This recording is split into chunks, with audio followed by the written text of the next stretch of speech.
En los últimos 20 años, Canarias ha sufrido hasta 10 incidencias graves en lo que al suministro de energía se refiere. Cortes de luz que han llegado a afectar al 80% de la población de islas como Tenerife o que han mantenido varios días sin corriente eléctrica a los habitantes de La Gomera. Los expertos y expertas alertan. Los sistemas que suministran de energía al archipiélago son débiles y están obsoletos. Hoy, en Noche de Reportaje, analizamos esta situación. Lo hacemos ya en Emergencia Energética. Un reportaje de Pedro Cubiles. A recibir las llamadas de los oyentes que puedan tener cualquier tipo de problema ciudadano, como por ejemplo la mujer que nos llamaba desde La Higuerita preocupada porque cables de alta tensión estaban desplegados. Noviembre de 2005 son los efectos de la tormenta tropical Delta. Unas 300.000 personas se quedaban sin suministro eléctrico. No se consideró un apagón, pero los daños fueron millonarios. Antes, en marzo de 2002, una gota fría provocaba lluvias sin precedentes en Santa Cruz de Tenerife. Las consecuencias también devastadoras. El corte de suministro afectó al 80% de la población durante horas. Tampoco se consideró un apagón, aunque no son los únicos fenómenos naturales que han puesto a prueba el sistema eléctrico de Canarias. En marzo de 2009, un rayo caído entre la subestación de Arico y Güímar hacía saltar las centrales de Caletillas y Granadilla, ocasionando el primer cero energético oficial de Tenerife. En febrero de 2010, menos de un año después, la isla volvía a quedarse a oscuras tras un fallo en la central de las Caletillas. En septiembre de 2013, una incidencia en la central eléctrica de Los Guinchos, en La Palma, dejaba la isla sin luz durante 5 horas. Buenas tardes. En septiembre de 2019, Tenerife volvía a ser protagonista de un nuevo cero energético. Un fallo en la central térmica de Granadilla dejaba sin suministro a la población durante 9 horas. En julio de 2020 volvía a repetirse la situación. Cero energético, el segundo, recuerden, que se registra en la isla de Tenerife en menos de un año. Tenerife estuvo sin luz más de 7 horas. En mayo de 2023, la isla del Hierro se ve también afectada por un cero energético durante varias horas. La Gomera ha sido la última isla en sufrir un gran corte de suministro. Ocurrió en julio de 2023. Un incendio en la central térmica de El Palmar dejó sin luz a la población durante varios días. El séptimo apagón en Canarias desde 2009, que ha hecho saltar todas las alarmas tras constatarse la debilidad y obsolescencia de los sistemas energéticos. El Gobierno de Canarias ha declarado la situación de emergencia energética para toda Canarias. Se insta al Gobierno de España a que convoque en la mayor brevedad posible el procedimiento de concurrencia competitiva. Un llamamiento que viene acompañado de un concurso de energía adicional para dar solución a las contingencias derivadas de la crisis.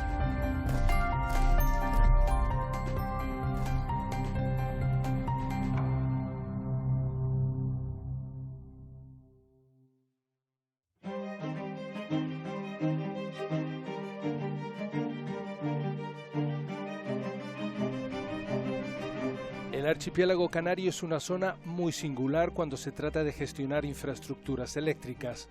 Un sistema cuya fiabilidad ha vuelto a quedar en entredicho tras el cero energético ocurrido en la isla de La Gomera. La dificultad geográfica y la antigüedad de los equipos son algunas de las claves para poder entender la actual situación. Mi nombre es Juan Bola Merino y soy el director de operación de los territorios no peninsulares de Red Eléctrica. Cuando hablamos de los sistemas eléctricos canarios, estamos hablando de 6 sistemas eléctricos totalmente aislados unos de otros. La isla de Fuerteventura con la isla de Lanzarote están unidas eléctricamente por 2 cables submarinos. De ahí que hablemos de 6 sistemas eléctricos distintos para las 7 grandes islas que existen en el archipiélago canario. Cada sistema eléctrico necesita fuentes de generación que puedan abastecer todo el consumo que existe en ese sistema. Soy Julieta Schallenberg Rodríguez, viceconsejera de Transición Ecológica, Lucha contra el Cambio Climático y Energía. Cada isla, ya no solamente el archipiélago, sino cada isla, salvo las que están interconectadas, tienen que en todo momento tener equilibrio, generación-demanda al instante, al milisegundo, y además tenemos que ser capaces a lo largo de todo el año de autoabastecernos. Plantear un paradigma de energías renovables basado sobre todo como es Canarias, que está basado en energía eólica y energía solar, que no son gestionables, que son intermitentes, complica muchísimo la ecuación a la hora de poder gestionar la red eléctrica de una isla. Mi nombre es Francisco Javier Ramos Real, profesor catedrático aquí en la Universidad de La Laguna de análisis económico. Nosotros somos sistemas aislados, somos más vulnerables. Entonces, desde que haya un problema, tú no estás conectado a un sistema mayor que te resuelve el problema. La red es un todo y si no está, digamos, mallado con un sistema de seguridad que además permita desconectar unas zonas cuando hay problemas, cualquier desequilibrio se transmite inmediatamente a todo el sistema, salvo que tú tengas unos sistemas de seguridad, pero cuando a veces los incidentes son muy grandes, el sistema no es capaz de evitar el cero. Son sistemas de pequeño tamaño y el tamaño en los sistemas eléctricos es algo que es determinante porque sistemas más grandes son más estables que sistemas más pequeños. Y lo que la planificación energética busca es hacer que los sistemas canarios sean cada vez más robustos. Mi nombre es Juan Alberto Gutiérrez, presidente de Asinelte, Asociación de Instaladores Eléctricos y Telecomunicaciones de la provincia tinerfeña. En territorio peninsular, cuando falla una central de generación, automáticamente, digamos, los anillos están cerrados y la generación viene desde otra central y no hay ningún problema. La solución sería que tuviésemos los cables submarinos que darían, digamos, continuidad a esos 7 anillos de generación, que en un momento determinado, ante un cero energético, un apagón, se cubra la demanda energética a través de otra isla. Ahora mismo está en proyecto la interconexión entre Tenerife y La Gomera. La profundidad actualmente es un límite tecnológico, como por ejemplo entre el sistema de Tenerife y el sistema de Gran Canaria. En un futuro muy probablemente pues, podría ser una realidad.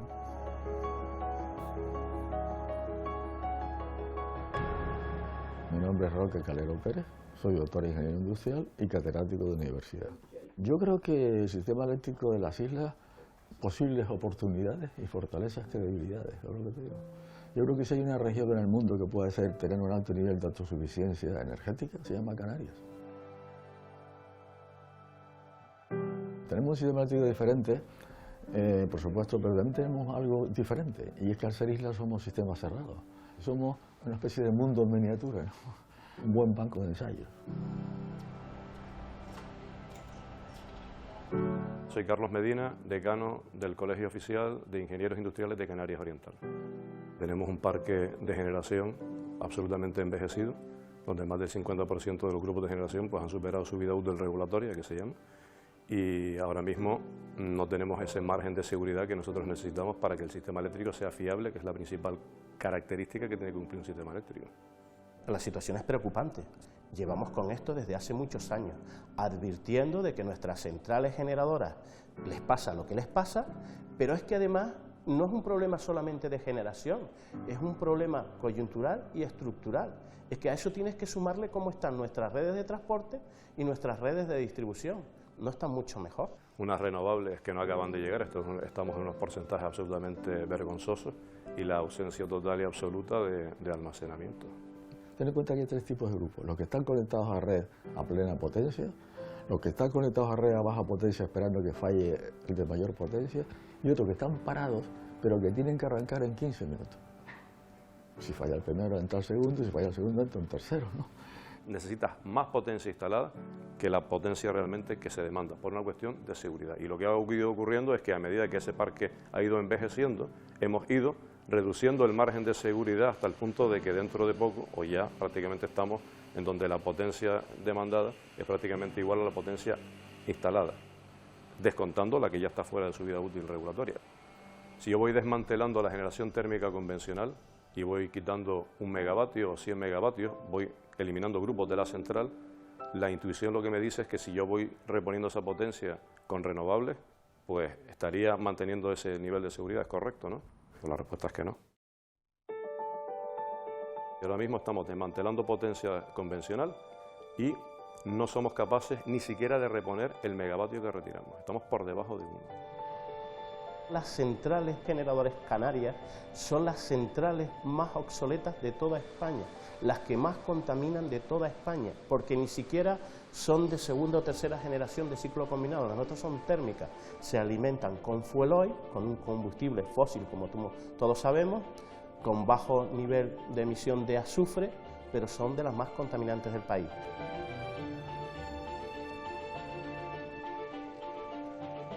La salud del sistema es mejorable, muy mejorable. Instalaciones antiguas, en algunos casos equipos hasta de 50 años. Esto me permite poca flexibilidad para penetrar renovables. Necesitamos grupos pequeños y grupos sobre todo muy flexibles. Grupos que sean capaces de bajar al 20% de su potencia nominal. Incluso grupos que hemos llamado de arranque autónomo. O sea, que si hubiera un cero energético en una isla, como pasó recientemente en La Gomera, son grupos que puedan arrancar ellos directamente. Esa flexibilidad es la que no tenemos hoy en día en el grupo convencional. ¿Por qué? Porque son equipos muy antiguos. Los dos grupos de ciclo combinado, que son los más modernos, todo lo demás, en gran parte está obsoleto, ¿no? Son turbinas de gas, que son con un consumo brutal de energía, son similares a los motores de los aviones, por ejemplo. Los grupos diésel, todos antiquísimos, ¿no? Antiquísimos, y ya no digamos nada de las turbinas de vapor, ¿no? Que eso tiene un rendimiento bajísimo. Yo creo que el estado de salud es regular. La Gomera, por ejemplo, tiene una central y si falla esa central, pues te quedas desconectado. La central esa, yo creo que tiene generadores del año 1970 y algo, creo que son los primeros. Y a lo largo de todo este siglo pasado se fue metiendo, a medida que se iban necesitando, grupos. Hasta el 2006, 2008... En función de la demanda de potencia se iban metiendo de 1 mega y algo, de 2 megas. Creo que hay como, no sé si son 10 generadores, 8 fijos y 2 portátiles parece ser. Canarias actualmente está en un punto de inflexión importante. Estamos en el momento donde hay que hacer una renovación de esas centrales de generación, que es de las más importantes que ha habido en la historia de Canarias. Un puente para conseguir la transición energética, que es lo que vamos buscando.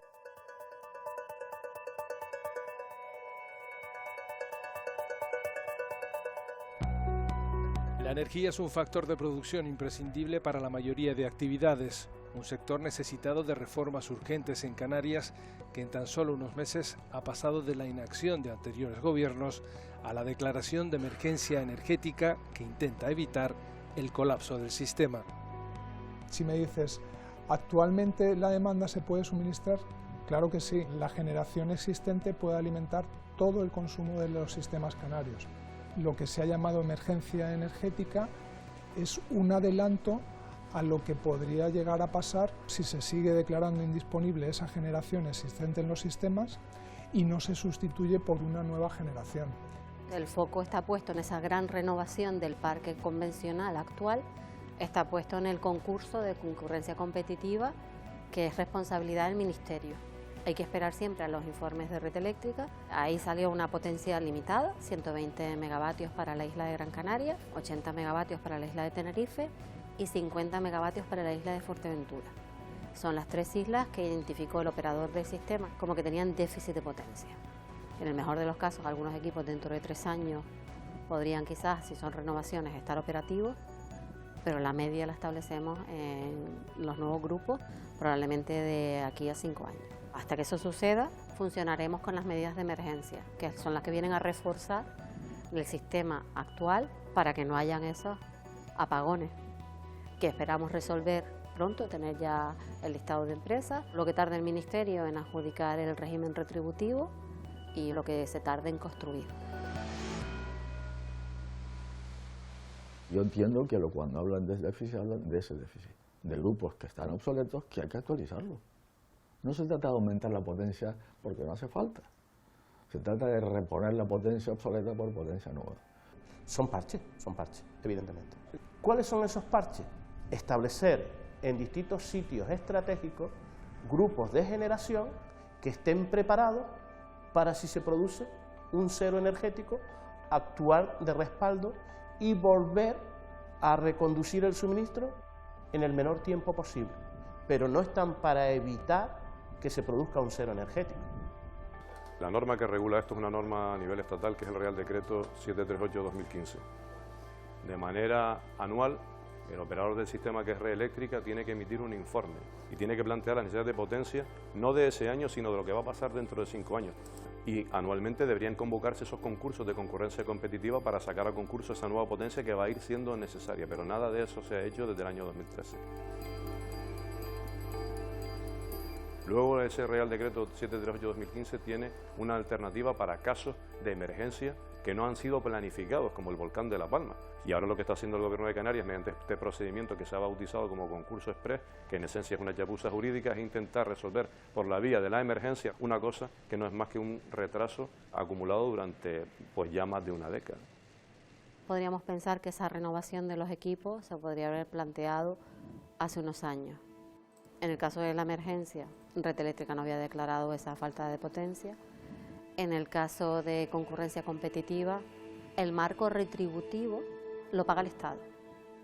Entonces, como lo paga el Estado, son ellos los que van a decir, pues esto sí o no, porque lo van a pagar ellos. En verdad que los grupos son antiguos. Quizás en algún momento determinado se podría haber planteado, pero quizás no se vio esa urgencia.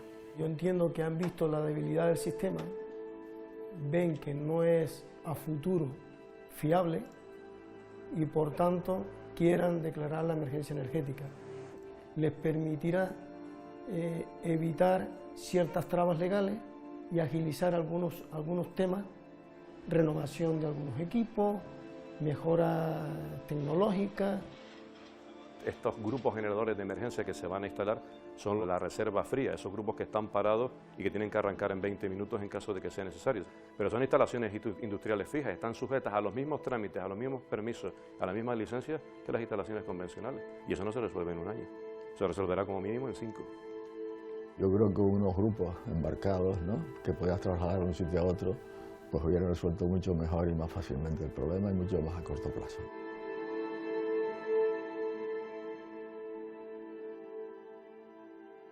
La emergencia energética busca garantizar el suministro en el corto plazo y aumentar la penetración de renovables. Sin embargo, la ley que regula el sector energético, aprobada en 2013, supone en ocasiones un freno adicional. La ley de 2013 lo que se hizo fue regular muchas cosas.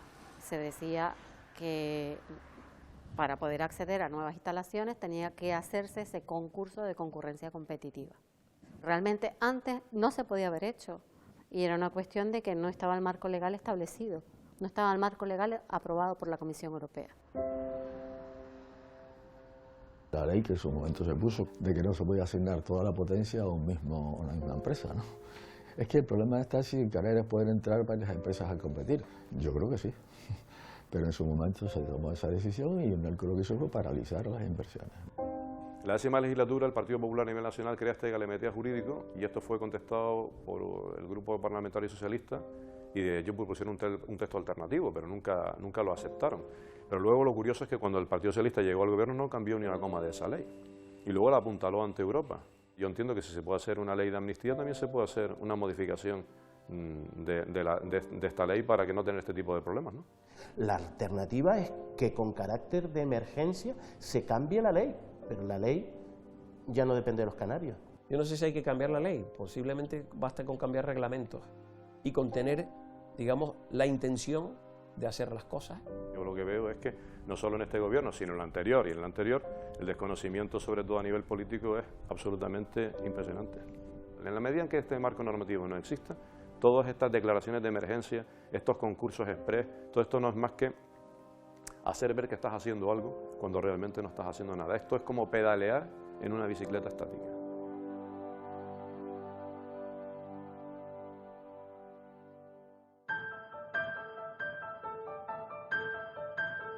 Un largo proceso en el que juegan un papel muy importante el Plan Energético de Canarias, así como la burocracia administrativa, que buena parte de los agentes del sector describen como una gran barrera a la que habría que dar solución.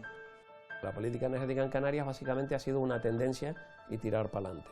Y la planificación que ha existido ha sido papel mojado. Ese es el problema. Muchos planes energéticos del año 89 y nunca se han cumplido. Yo creo que lo que tienen que unificar una vez por todas cuál es el plan energético para Canarias y fijarlo sea el político que sea. ¿Por qué no implantamos el gas natural? Llevaríamos ya, desde hace más de 15 años, ahorrando más de 500 000 de toneladas de CO2 a la atmósfera de hace mucho tiempo y se hubieran hasta amortizado ya las regasificadoras. Y seguimos en que no ponemos el gas natural. No ha habido nunca ningún plan en cuanto al recurso energético. Tampoco ha habido ningún plan en cuanto a ubicación de centrales o obsolescencia de las centrales. Un plan de desconexión de la red del sistema de salvación, nada. Un plan de qué pasa con el vehículo eléctrico en un sistema aislado como el nuestro, pues tampoco se está contemplando, ¿no? Hay un mal sistema de cómo las decisiones se toman y son llevadas después a la práctica, sin contar además con todos los agentes que hay en el sector. Endesa, que es una empresa pública, como todos saben, primero se tuvo que privatizar y nacieron 3 empresas de una. De tal forma que ahora tenemos una empresa que se llama Endesa Generación, que es la que tiene las centrales eléctricas. La otra empresa que tenemos, Endesa Distribución, es la propietaria de las redes de baja y media tensión. Y luego está la comercializadora. Red Eléctrica es la operadora del sistema y propietario de la red de transporte en todo el sistema eléctrico nacional.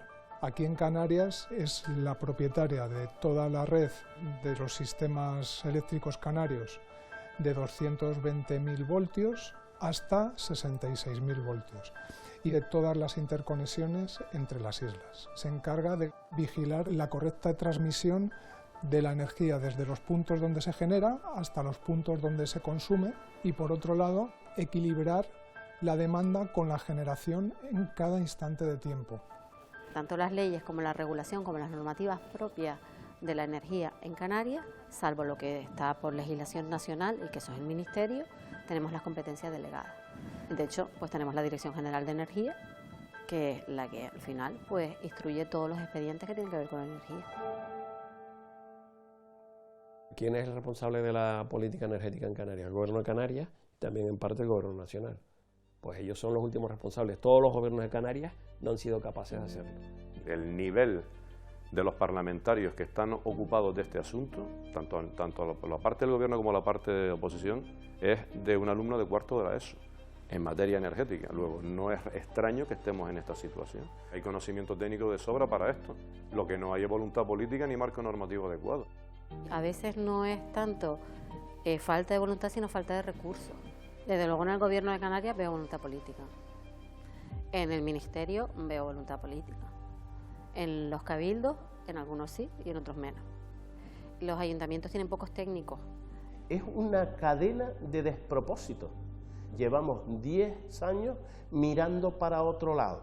También los gobiernos que hemos tenido en Canarias, porque han esperado prácticamente a que esto nos explote en la cara.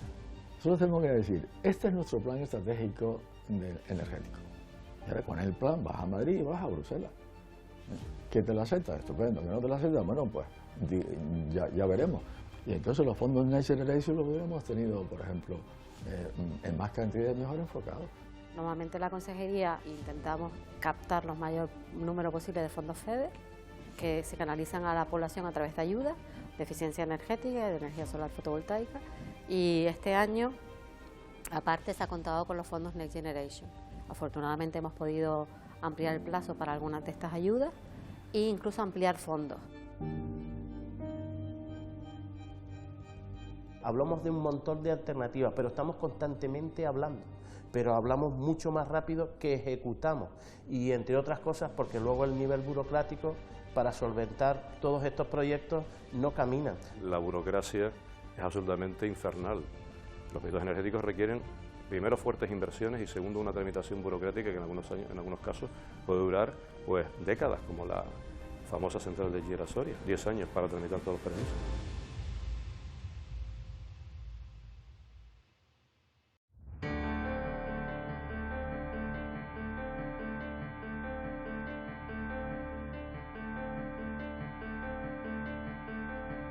La alternativa de las energías renovables sigue creciendo.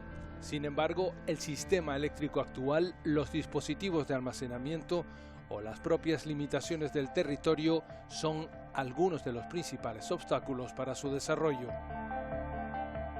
Nosotros, nuestro sector, las instalaciones eléctricas, asociación de instaladores, apostamos por la energía renovable. De hecho, para el año 30 se esperaba que hubiera un 30% renovable. No sé si se va a conseguir o no, pero creo que hay que aprovechar los fondos europeos que hay para avanzar en ese sentido. Nosotros tenemos aproximadamente un 20% de renovables, de penetración en renovables en nuestro sistema eléctrico. En la península tienen más de un 40%. Estamos impulsando la energía eólica y la solar fotovoltaica de una forma diferente. Hemos identificado dónde se puede poner, sin ocupar suelo adicional, una fotovoltaica encima. Depósitos, embalses, presas, invernaderos. Estamos hablando con los cabildos para ver cuáles son las zonas de consenso, dónde se puede desarrollar la energía renovable en Canarias, en cada isla, con el acuerdo de todos. La penetración de energías renovables está creciendo exponencialmente. Tendrías que revisarlo cada mes para saber cuánta potencia operativa tenemos, porque se van incorporando proyectos que llevan parados, se van pudiendo conectar a la red. Si se mantienen los ciclos combinados en Gran Canaria y Tenerife, lo máximo que puedes aspirar es un 45% de penetración de renovables, que es lo que calculó en su día Endesa y Red Eléctrica. Si añades Solar Gira a un equivalente en baterías de litio, puedes irte a un 65%, y de ahí no vas a pasar, mientras no quites los grandes grupos. Nosotros estamos haciendo énfasis ahora en el binomio energía-desalación. ¿Por qué? Porque creemos que Canarias puede ser autosuficiente en desalación de agua de mar a partir de energías renovables. Pueden haber sorpresas agradables en el futuro si tenemos renovables que sean gestionables, que descubriéramos que tenemos un potencial de geotérmica importante en alguna de las islas, sobre todo La Palma y Tenerife. Las renovables llegarán, claro que sí, pero no van a llegar en 2040, ni el 2050, ni el 2060, llegarán cuando tengan que llegar y se implantarán de una forma ordenada en el territorio.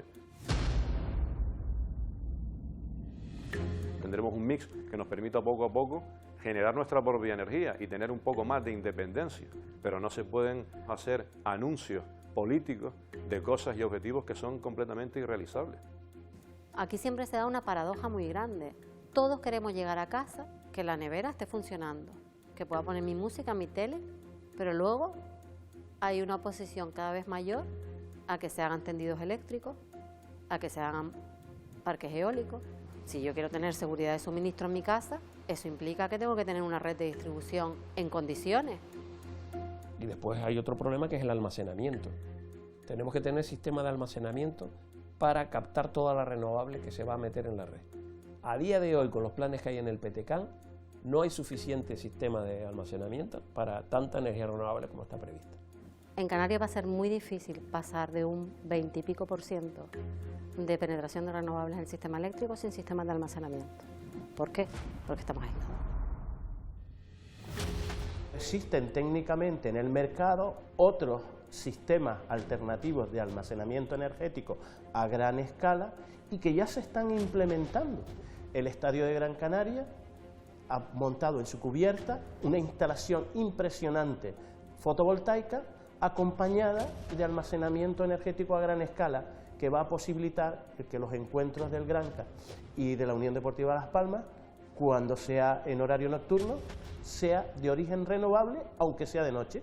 Y de ahí que Red Eléctrica, pues, por ejemplo, tenga en marcha el proyecto El Salto de Chira, que va a ser un elemento fundamental para poder conseguir la transición en el sistema de la isla de Gran Canaria. No hay ningún sistema de almacenamiento energético capaz de soportar 2 o 3 días de ausencia de viento o sol. Central Solar Gira son 8 horas, 9 horas. El único sistema de almacenamiento a largo plazo que tenemos se llama petróleo, pero eso no quiere decir que los motores estén funcionando siempre, ¿no?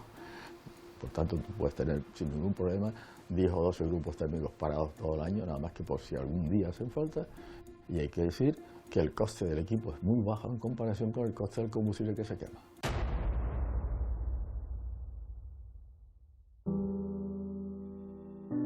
Después de los incidentes ocurridos en el sistema energético de Canarias en los últimos años, muchos se preguntan si tendremos que acostumbrarnos a los apagones y si estamos preparados para la descarbonización que marca la Unión Europea. El suministro eléctrico, la cualidad fundamental es que tiene que ser fiable y el criterio de fiabilidad es de un día en 10 años. Y ahora en Tenerife estamos del orden de un apagón cada 3 años. Un cero energético en la isla de Gran Canaria dura 9 horas es un problema, pero si dura 2 días es una catástrofe. Las plantas desaladoras funcionan con electricidad. El suministro eléctrico y el de agua están perfectamente correlacionados. Yo recomiendo a la gente que tenga reservas económicas que invierta en instalarse su energía renovable en su cubierta, que además, yo siempre lo digo, el sol sale todos los días y es gratis. Solucionamos el problema individual, pero claro, lo colectivo es dantesco, porque lo de los apagones no es una broma. Ten en cuenta que se puede ver comprometido sitios muy importantes, hablemos de hospitales, servicios de tranvía, bomberos, ambulancias, gasolineras que no tienen grupos electrógenos, como nos pasó aquí. Vivimos del turismo y eso nos afectaría un montón. También tenemos que empezar a hacer algo a nivel ciudadano, tener una conciencia de que la energía cuesta y que en nuestra conciencia ecológica debe de ir, en la medida de lo posible, reducir ese consumo sin perder calidad de vida. Que todo el mundo tenga claro que al final los sistemas energéticos canarios son sistemas cada vez más seguros y cada vez es menos probable tener incidencias, pero obviamente el riesgo cero no existe en ningún sistema del mundo. Cuando se habla de ese 2050 y descarbonización, es la descarbonización de toda la economía. Eso implica no solamente el sector eléctrico, sino también el sector del transporte y el sector del calor. Hablar de esa descarbonización completa es imposible, hay que poner el objetivo de que por lo menos el sistema eléctrico esté descarbonizado en 2040. Eso es muy difícil porque tenemos sistemas aislados que necesitan de energías que den estabilidad a la red. Y salvo que se descubra geotérmica, vamos a seguir dependiendo de grupos de generación. Ni en el 2040 ni en el 2050. No conseguiremos la descarbonización, y espero estar equivocado, al paso que vamos, con el nivel burocrático. No lo vamos a conseguir. Estamos intentando que no nos apliquen a los vuelos que vienen a Canarias el famoso impuesto del queroseno, porque si no eso podría afectar al turismo. Se puede contaminar si se trata de traer turistas, pero luego nos hacemos el harakiri energético, nos sometemos nosotros a un esfuerzo innecesario, que además no vamos a ser capaces de cumplir, y que si llegásemos a cumplir, que es imposible, pues China en 5 días nos fastidiaría todo el trabajo, ¿no? Hay que explicar bien qué ha pasado y qué soluciones se les van a dar a corto, medio y largo plazo para que la gente pueda tener una previsión de futuro. Propongo siempre que se haga un plan energético holístico. Hay que ver al mismo tiempo qué hacemos con el agua energía, agricultura energía, turismo energía, I+D energía, formación energía, cultura energía, seguridad energía, sanidad energía. Red Eléctrica, desde el año 2010 hasta el año 2023, ha realizado más de 900 millones de euros en inversiones para darle mayor robustez a los sistemas, y la previsión es que en los próximos 4 o 5 años esta inversión sea superior a los 1.000 millones de euros.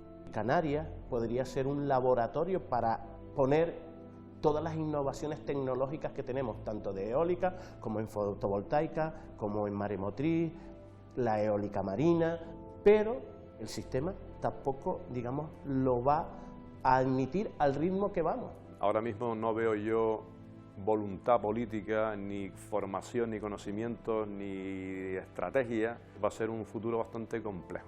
¿Se acabará resolviendo? Probablemente sí. Nuestro futuro, si no vamos a una independencia energética, nunca vamos a tener una garantía de suministro ajena a situaciones geopolíticas externas. Unas reglas claras del juego, de cuál es la atribución de cada agente implicado, lo que llaman en inglés los stakeholders, el papel de cada administración y qué tiene que hacer cada administración para que no haya traba burocrática. Y finalmente, un organismo que controle el cumplimiento anual de los objetivos que se van poniendo. Si no lo haces así, volveremos como siempre al pasado, que es que no se va a cumplir nunca nada.